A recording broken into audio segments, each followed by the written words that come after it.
Glória a Deus, a graça e a paz do Senhor Jesus, que alegria estar com vocês aqui nessa manhã. Obrigado, Bispo, obrigado, Bispa Ana Paula.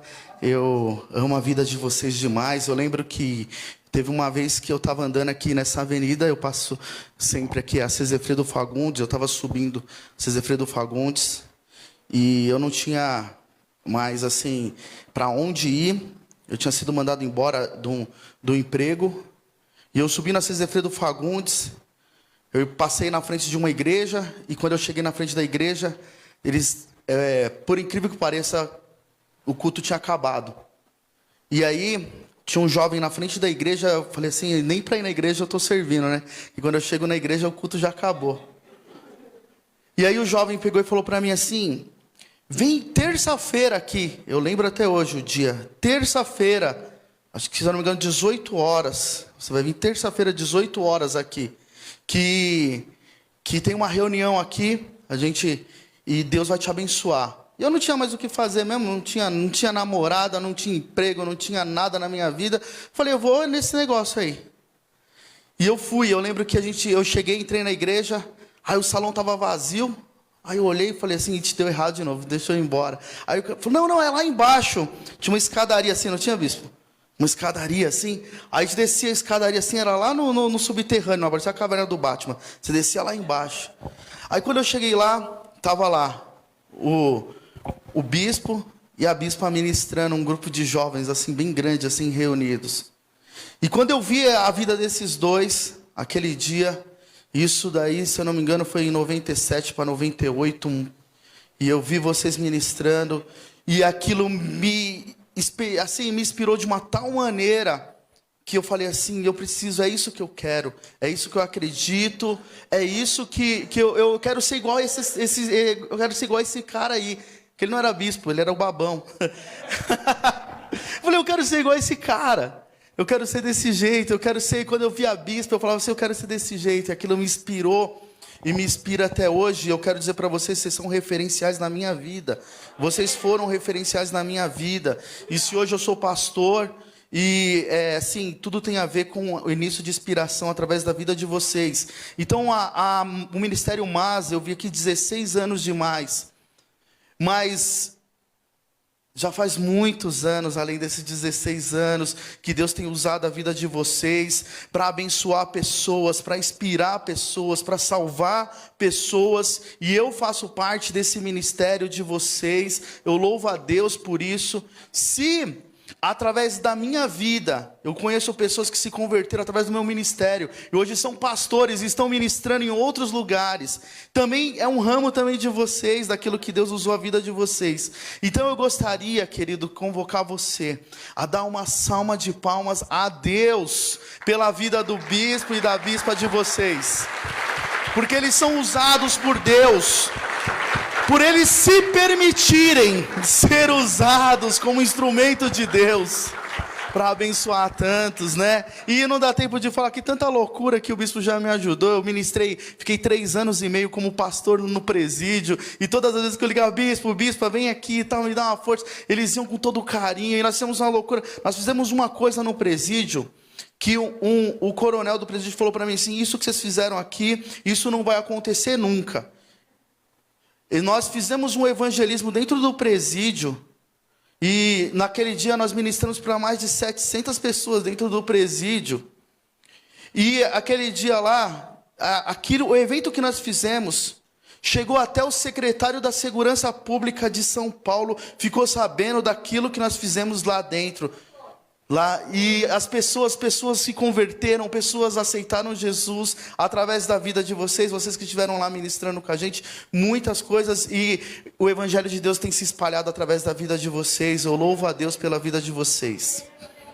Eu queria, sem grandes delongas, eu quero convidar você a abrir a sua Bíblia lá no livro de Filipenses, capítulo 4, carta do apóstolo Paulo aos Filipenses, capítulo 4, versículo 4. Amém? Filipenses 4, 4. Na minha versão, eu sei que tem algumas versões diferentes, mas na minha versão diz assim: regozijai-vos sempre no Senhor. Outra vez digo, regozijai-vos. Amém? Você pode repetir comigo? Diga assim, regozijai-vos sempre no Senhor. Outra vez, eu te digo, regozijai-vos. Então ele está falando para alguém. Você pode falar isso para uma outra pessoa? Então diga para alguém assim, diga para ela assim, regozijai-vos sempre no Senhor. Outra vez eu te digo, regozijai-vos. Queridos, eu tenho certeza que quando o bispo e a bispa iniciou esse ministério, eu lembro que a primeira vez quando eu conheci o ministério MAS, vocês estavam lá na esquina da Cesefredo, lá em cima, numa subida assim, na esquina, não sei o nome daquela rua. Mas eu tenho certeza que quando vocês começaram aquele ministério, em nenhum momento, talvez, vocês imaginaram o que nós iríamos passar, o que queria acontecer. E realmente, queridos, nós passamos por uns momentos que nenhum de nós iríamos imaginar o que ia acontecer.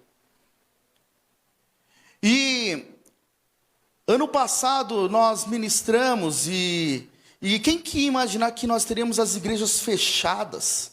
Talvez 16 anos atrás, bispo, alguém falasse para o senhor, nós vamos ter aqui um ano que nós vamos fechar todas as igrejas. Vai haver aqui um tempo que tudo vai parar, até a Champions. Tudo vai parar. Você falava assim, não, para com isso, que conversa é essa? Que conversa fiada é essa? Você não acreditaria. Mas nós tivemos um ano que tudo parou.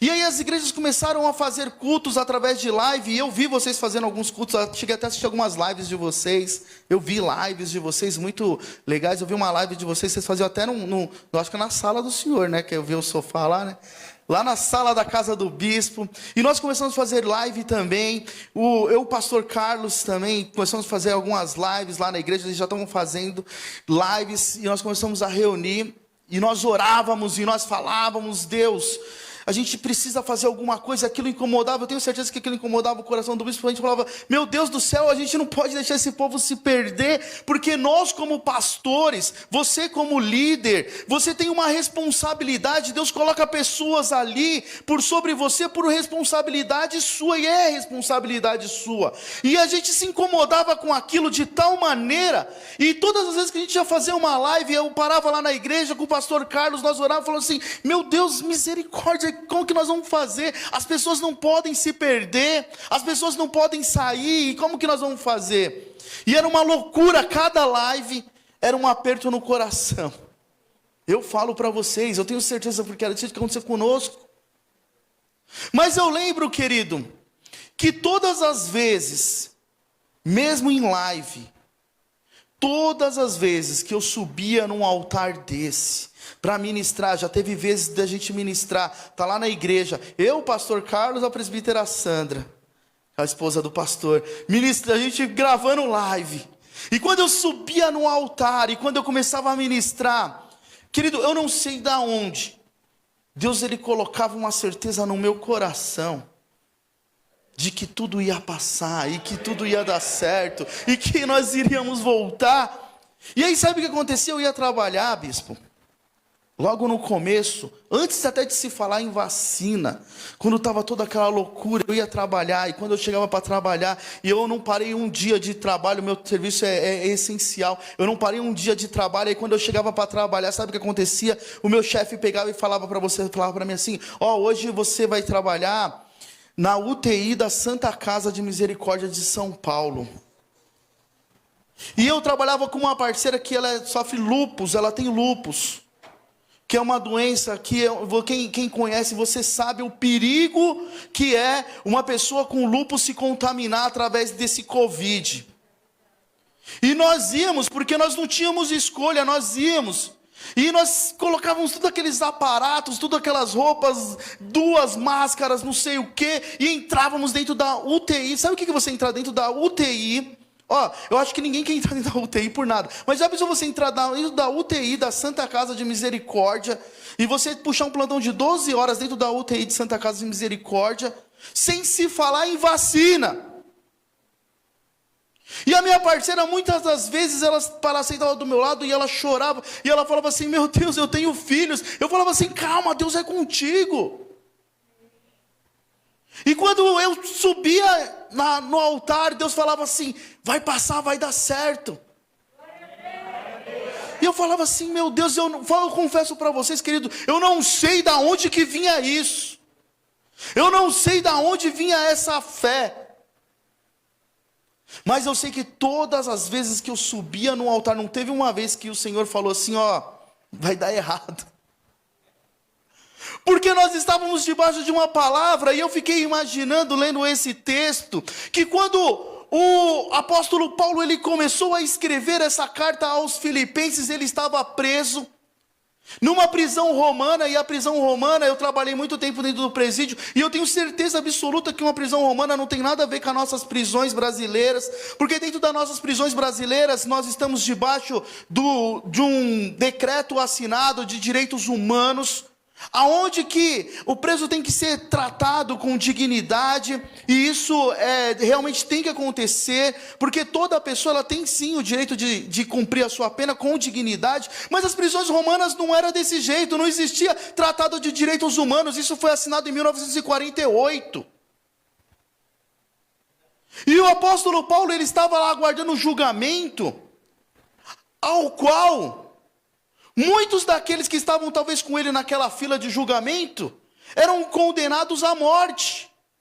E você imagina um camarada aguardando um julgamento, ao que ele poderia ser condenado à morte do dia para a noite. E aí ele começa a escrever cartas, e ele começa a escrever essa carta aos Filipenses, e nós vemos aqui, querido, no capítulo 1, ele diz isso. Capítulo 1, versículo 13, ele diz assim, ó, de maneira que as minhas prisões em Cristo foram manifestas por toda a guarda pretoriana e todos os demais lugares, e muitos dos irmãos no Senhor, eles tomaram ânimo com as minhas prisões, e aí eles ousam falar mais confiadamente, sem temor. Olha que loucura! O cara preso, e o cara começa a escrever carta, e ele fala assim, não, Deus tem um propósito em tudo isso, e eu quero dizer para você, querido, Deus, ele tem um propósito em tudo isso, e o propósito do Senhor é manifestar a glória dele, através da sua vida, através da sua casa, através dessa enfermidade, através dessa luta, através dessa tribulação, aleluias. E eu imagino a igreja que receberam uma carta, talvez aconteceu isso lá 16 anos atrás, quando vocês começaram a fazer essa igreja, Deus colocou no coração de vocês, e vocês buscaram uma palavra. Agora há algum tempo eu tenho ouvido e tenho falado com muitas pessoas acerca de empreendedorismo.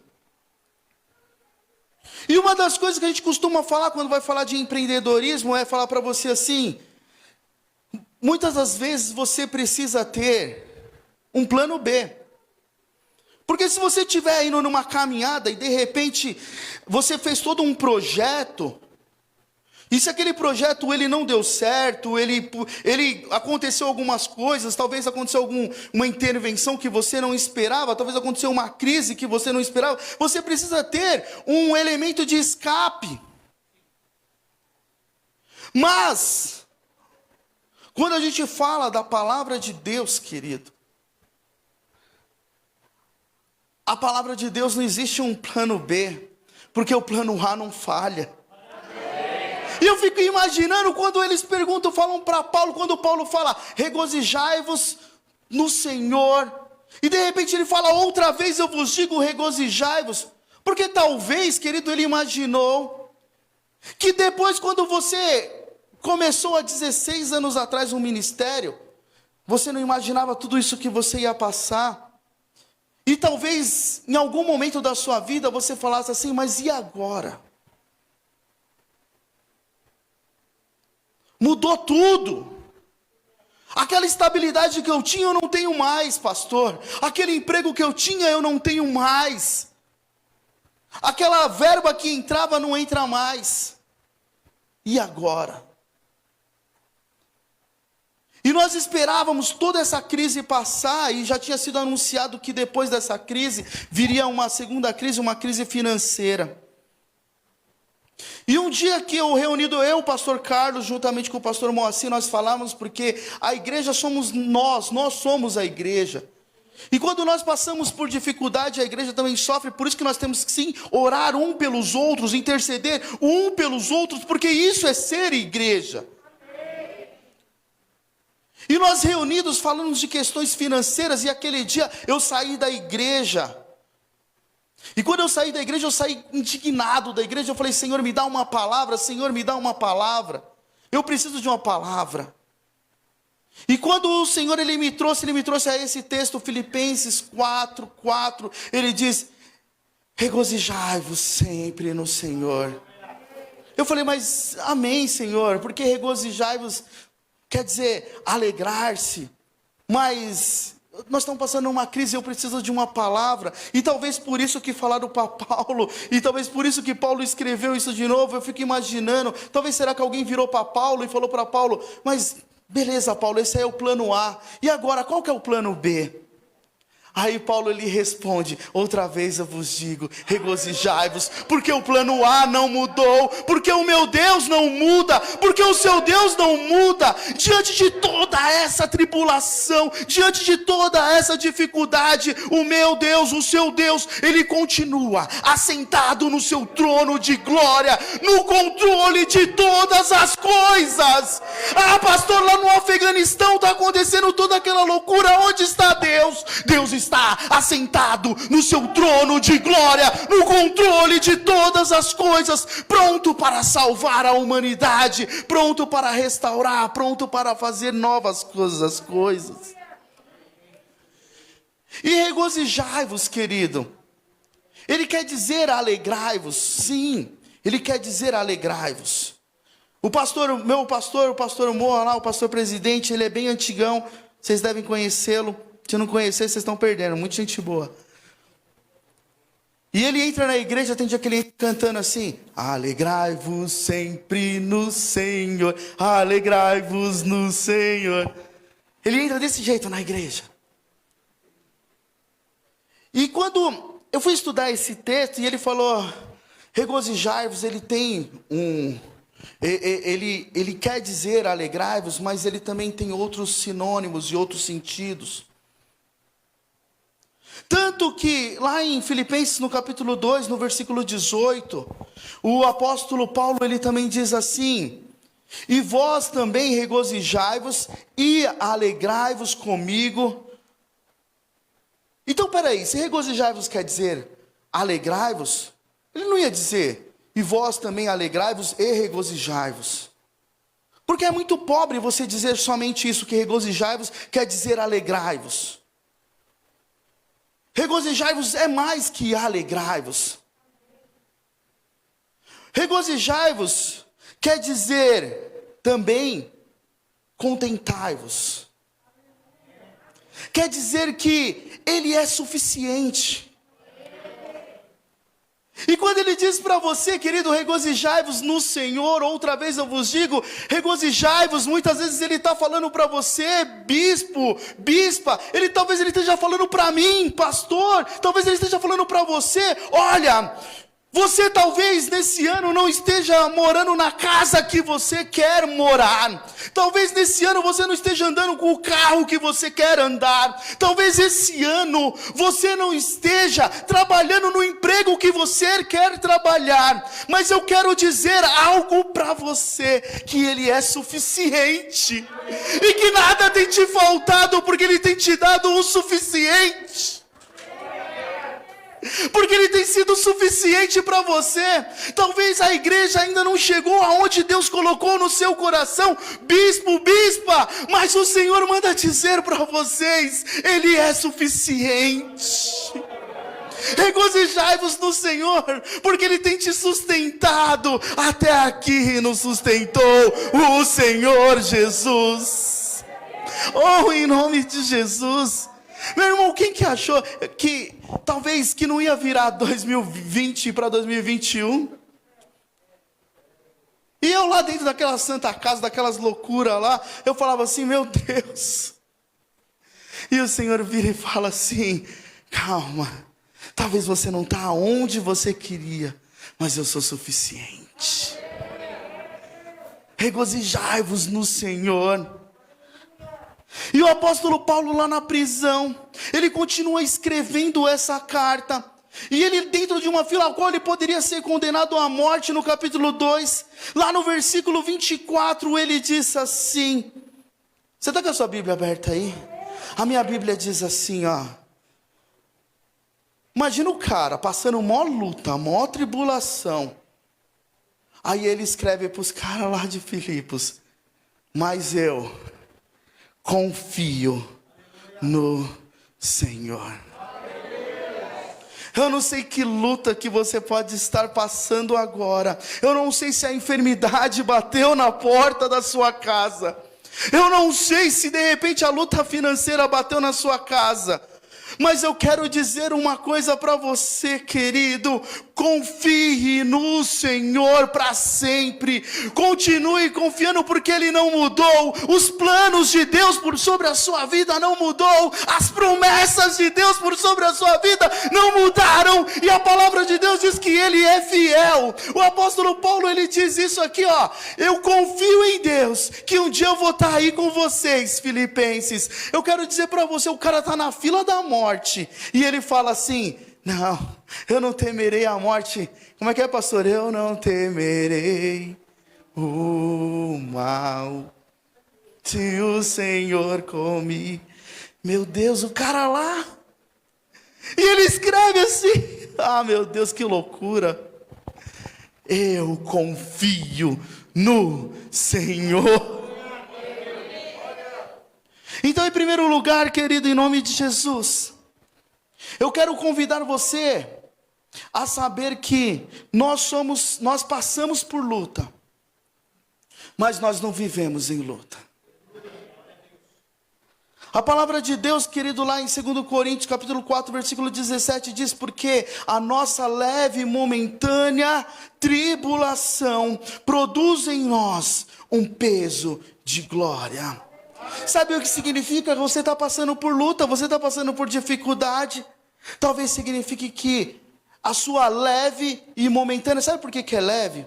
Você já colocou alguma coisa leve? Você já viram aquela prova? Não tem uma prova que lá no Domingo Legal, sei lá, que os caras colocam assim, afunda, não afunda? Você já viram isso aí?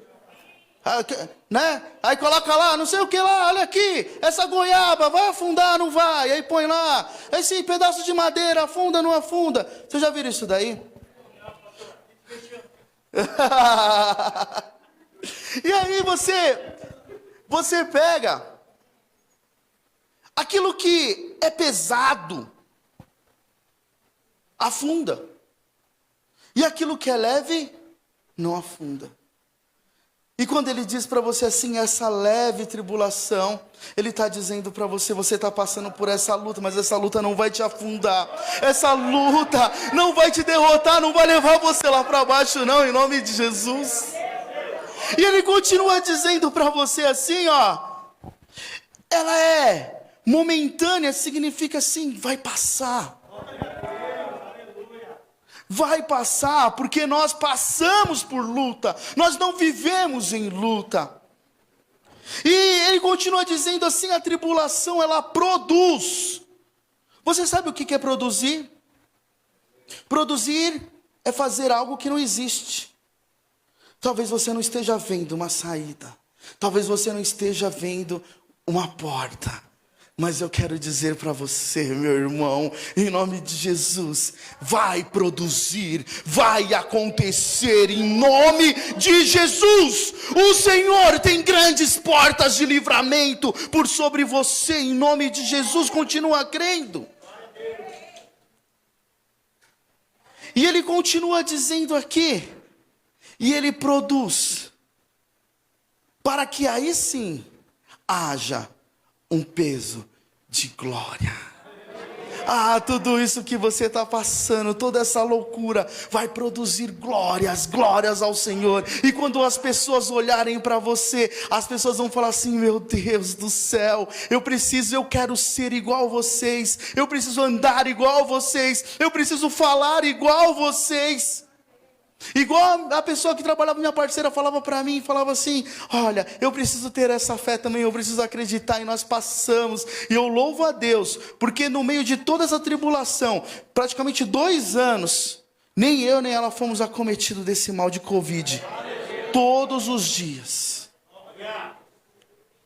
E ele, em segundo lugar, diz assim: nós não somos guiados por luta, mas nós somos guiados por promessa.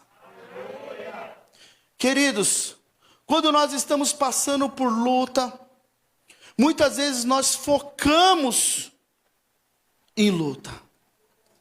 Lá em Hebreus capítulo 10, versículo 23, ele diz assim: apeguemo-nos com firmeza à esperança, pois aquele que prometeu, ele é fiel.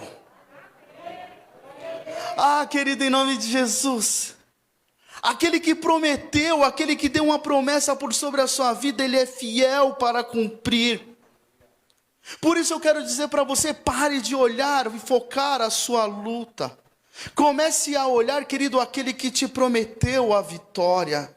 Porque aquele que te prometeu a vitória, ele é vencedor invicto, ele nunca perdeu uma batalha, e quando ele entra na batalha, ele entra já para te dar a vitória. Por isso, em nome de Jesus, coloque o Senhor Jesus na sua luta. Se é na sua casa que você está passando por luta, entre lá e determine, ore, determine e diga: Senhor, em nome de Jesus, eu não aceito, porque o Senhor já me deu vitória. Se é no seu emprego que está passando por luta, determine a sua vitória naquele lugar, porque aquele que te prometeu, ele é fiel. Em terceiro lugar, paz na guerra. Isso é uma loucura, isso daí é para pessoa que é muito louca. Eu só vou pregar aqui porque o bispo é muito louco. Porque quando você fala em paz na guerra, exatamente são elementos contrários. Porque não existe paz na guerra falando em matéria humana, não existe isso. Mas não existe isso para o homem, porque Jesus Cristo, ele diz assim: eu deixo-vos a minha paz eu vos dou. Mas a minha paz não é como o mundo te dá. Porque a paz para o mundo, ela é a ausência de guerra. O mundo, ele acha que ele está em paz, quando não está tendo guerra, ele está em paz. Todo mundo fala: o Brasil é um país de paz. É um país de paz? Vai lá, subir lá o Morro do Alemão, você vai ver lá a paz, né? Paraisópolis, Heliópolis, outros lugares aí que só por Deus, né? Será que é paz? Será que a ausência de guerra significa paz? Mas Jesus Cristo, ele nos fala que ele nos deixa a paz dele, querido. Lá em Filipenses capítulo 4, versículo 6, a palavra de Deus diz assim, e não estejais inquietos por coisa alguma, antes as vossas petições sejam em tudo conhecidas diante de Deus, pela oração e súplica com ações de graça, e a paz de Deus, que excede todo o entendimento, guardará os vossos corações, o vosso sentimento em Cristo Jesus. Porque quanto irmãos, tudo que é verdadeiro, tudo que é honesto, tudo que é justo, tudo que é puro, tudo que é amável, tudo que é de boa fama, se há alguma virtude, se há algum louvor, nisso pensai. Por isso eu quero dizer para você, querido, a paz de Deus guardará o seu coração. A paz de Deus, ela é como se fosse um escudo diante de nós, que não deixa, querido, a tribulação, ela nos afetar e nos destruir. Só que a paz de Deus, querido, ela precisa estar na nossa mente. Porque a nossa mente é um grande campo de batalha, ao qual o inimigo tem roubado muitas e muitas pessoas, ao qual o inimigo tem atuado e tem trago enfermidades que têm sido enfermidades seculares aí, ditas como as maiores enfermidades. Pessoas que têm sofrido de depressão, estresse, síndrome do pânico. Sabe o que é isso? Falta de paz na mente. E o apóstolo Paulo, ele já nos fala que nós precisamos ter paz no meio dessa guerra, mas nós precisamos ter paz na guerra, nós precisamos mudar a nossa mente. Lá em Romanos capítulo 12, versículo 1 e 2, ele diz isso, que nós devemos transformar a nossa mente pela renovação. Agora, ele diz assim, quanto mais, irmãos, tudo o que é verdadeiro, tudo que é honesto, tudo que é justo, tudo que é puro, tudo que é amável, tudo que é de boa fama, você precisa pensar nessas coisas. Ele não diz assim, fica pensando, meu irmão, no seu emprego de amanhã. Ele não fala, fica pensando, irmão, no que vai vir. Essa tal maldita de síndrome de pensamento acelerado. Ele não fica falando para você assim, fica pensando, meu irmão, lá na sua conta bancária quanto que está. Ele não fala assim, fica pensando, meu irmão, nas dificuldades que você está passando. Ele fala assim, não. Entrega o teu caminho ao Senhor, confia nele e o mais ele fará, em nome de Jesus, porque ele está cuidando de você. O apóstolo, imagina o apóstolo Paulo, se o apóstolo Paulo estivesse olhando, quando pegava um, levava lá na frente, forca nele, já foi, esse daqui foi condenado, passa a espada na cabeça dele, e o apóstolo Paulo, ai meu Deus, eu sou o próximo, não, ele escreve assim, mas eu confio no Senhor, porque o meu pensamento não está na luta, meu pensamento não está na guerra, eu estou na guerra, mas eu tenho paz na guerra. O Senhor é o seu escudo, em nome de Jesus. Em quarto lugar, querido, a nossa alegria, ela deve estar no Senhor. Regozijai-vos sempre no Senhor. Agora eu também quero falar, regozijai-vos com alegria, porque sim, o Senhor nos dá a alegria, porque a alegria do Senhor é a nossa força. A alegria do Senhor é a nossa força. Aleluias. Só que quando eu condiciono a minha alegria em pessoas, em coisas, em lugares, eu quero dizer para você, eu irei me decepcionar, você irá se decepcionar.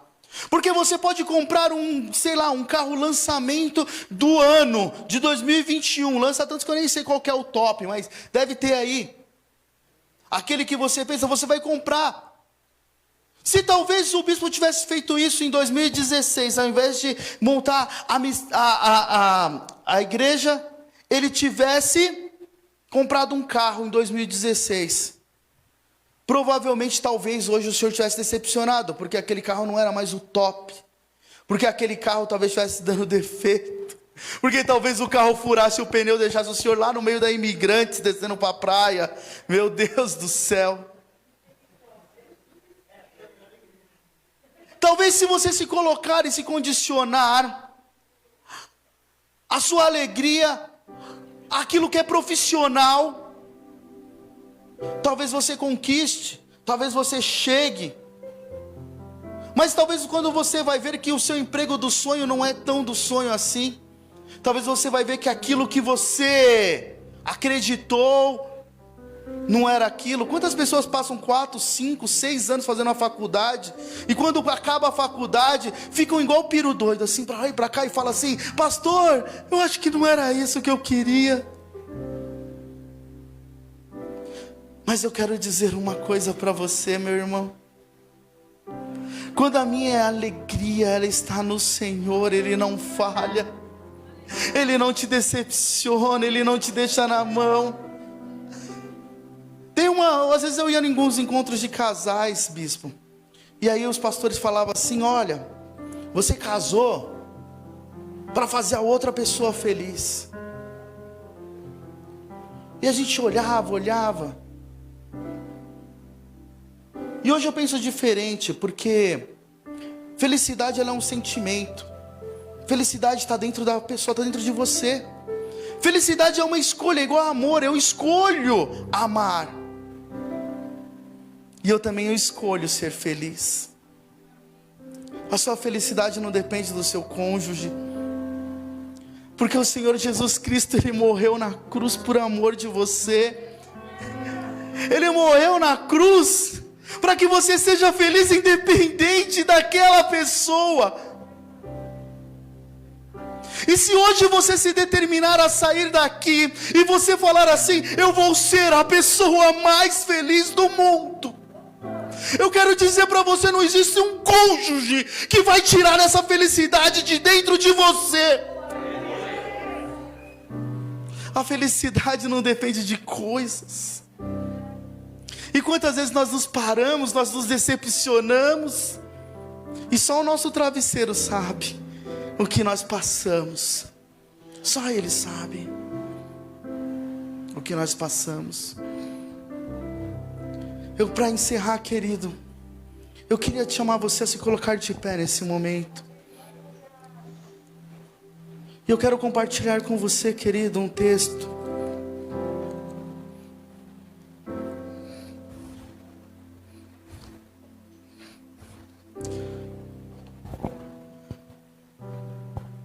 A qual o querido Abacuque, eu não sei o que ele estava passando, talvez que luta que ele estivesse passando, mas ele começa a escrever, ele fala assim: ainda que a figueira não floresça, ainda que falte mantimentos, ainda que os currais falte as vacas dos currais, ainda que os pés de oliveira não produzam frutos, todavia eu vou me alegrar no Senhor, no Deus da minha salvação, porque a minha felicidade não depende disso. Porque a minha felicidade não depende do carro que eu ando, da casa que eu moro, não depende do emprego que eu trabalho, não depende de pessoas, não depende de coisas. Todavia eu me alegrarei no Senhor, ainda que a enfermidade bata na minha porta, ainda que as pessoas, tudo caia, tudo entre em desespero, eu vou me alegrar no Senhor, porque eu escolhi a Ele. E eu vou confiar nele, eu vou confiar para sempre, eu vou confiar para sempre. Oh, em nome de Jesus, feche os seus olhos. Eu quero orar por você, querido, em nome de Jesus. E eu quero declarar uma palavra de Deus por sobre a sua vida. Eu não sei a luta que você está passando, eu não sei a dificuldade que você está passando, o que bateu na sua porta, mas eu quero dizer para você, a palavra de Deus por sobre a sua vida, ela não muda. E o Senhor diz para você: continua crendo, regozijai-vos no Senhor. Outra vez eu te digo: regozijai, regozijai, regozijai. Diga: Senhor, a minha alegria está em Ti, a minha esperança está em Ti.